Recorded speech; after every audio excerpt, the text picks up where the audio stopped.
Develop ಆಗ್ತಾ ಬಂತು. ಕೊನೆಗೆ ರಾಹುಲ್ ಗಾಂಧಿ ಅವ್ರದ್ದು ಜೋರ್ದಾರಾಗಿ ವಿರೋಧ ಬಂದಾಗ ಸಹಜವಾಗಿ ಇದು ಗೌರ್ಮೆಂಟು, ನಮ್ಮ ಮೋದಿಯವ್ರ ಗೌರ್ಮೆಂಟು 33 ಮೀಸಲಾತಿ ಕೊಡ್ತೆ ಮಹಿಳೆಯರಿಗೆ. ಆದರೆ ಅದನ್ನು ಎದಕ್ಕೆ ಜೋಡಿಸ್ತಪ್ಪ ಅಂದ್ರೆ ಕ್ಷೇತ್ರ ಮರು ವಿಂಗಡಣೆ ಜೊತೆಗೆ ಜಾತಿವಾರು ಅಂದ್ರೆ OBC ಅವ್ರಿಗೆ ಇಲ್ಲಿ ಕೊಟ್ಟಿರಲ್ಲ, ಅದ್ರ ಜೊತೆ ಸೇರಿಸಿದ್ರು. ಆಗ ವಿರೋಧ ಪಕ್ಷದ ವಿರೋಧ ಮಾಡಿದರು. ಅಲ್ಲ ರೀ, ಮೊದಲು ನೀವು ಜಾತಿ ಸರ್ವೆ ಮಾಡಿಸ್ರಿ, ಕ್ಷೇತ್ರ ವಿಂಗಡಣೆಗಾಗಿ ಜನಸಂಖ್ಯೆ ಸರ್ವೆ ಮಾಡಿರಿ.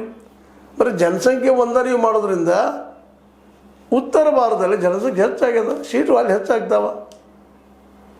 ಹಂಗಂದ ತಕ್ಷಣ ಏನಂದ್ರೆ ಇಲ್ಲ ನಾವು 50% ಏರಿಸಿಕೊಡ್ತೀವಿ, ದಕ್ಷಿಣ ಭಾಗದಾಗಿರ್ಬೋದು ಯಾವುದಕ್ಕೂ ಆಗಿರ್ಬೋದು, ಅದನ್ನು ಹೋಗೋರ ಕಡೆಗೆ ಕನ್ನಡನಲ್ಲಿ ಆದರೂ ಹಾಕಬೇಕಲ್ಲ, ಅದನ್ನು 50% ನಾವು ಏರಿಸ್ತೀವಿ ಅಂತೇಳಿ ಪಾಯ ಮಾತಲ್ಲ.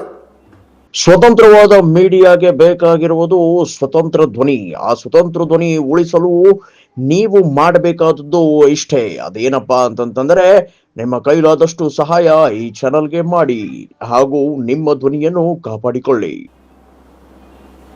ಇದು ನಿಜವಾಗಿಯೂ ಪ್ರಜಾಪ್ರಭುತ್ವ ಮಾಡುತ್ತಿರುವಂಥ ಅನ್ಯಾಯ.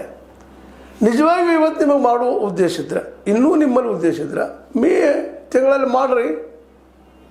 ಅದರಲ್ಲೇ ಸ್ಪಷ್ಟವಾಗಿ ನಮೂಸ್ರಿ, ಕೇವಲ ಜನಸಂಖ್ಯೆ ಆಧಾರದ ಮೇಲೆ ಈ ಕ್ಷೇತ್ರ ಮರು ವಿಂಗಡಣೆ ಆಗುವಾಗಿಲ್ಲ. ಅಲ್ಲಿ ಇನ್ಕಮ್ ಅಂದರೆ ಅದರಲ್ಲಿ ಮುಖ್ಯವಾಗಿ ಕಂದಾಯ ಎಷ್ಟು ಬರ್ತದೆ, ಜನಸಂಖ್ಯೆ ಯಾವುದು,